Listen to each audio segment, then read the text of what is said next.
Kim Chu at Paolo Avellino nagpakilig na naman sa episode ng What's Wrong with Secretary Kim.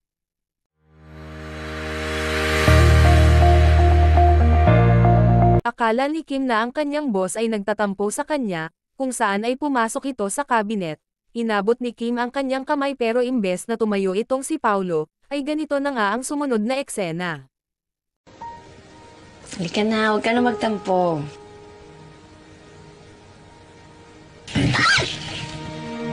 Sa susunod naman na eksena ay para tinutotoo na ng dalawa ang kanilang kissing scene.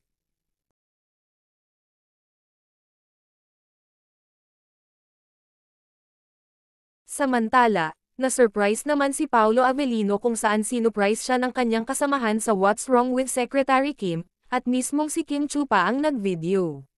Happy birthday to you! Happy birthday, happy birthday, happy birthday to you!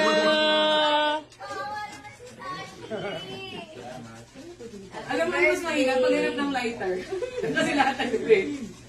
Birthday siya, Paolo. Sa behind the scenes naman ay makikita ang dalawa na very comfortable sa isa't isa.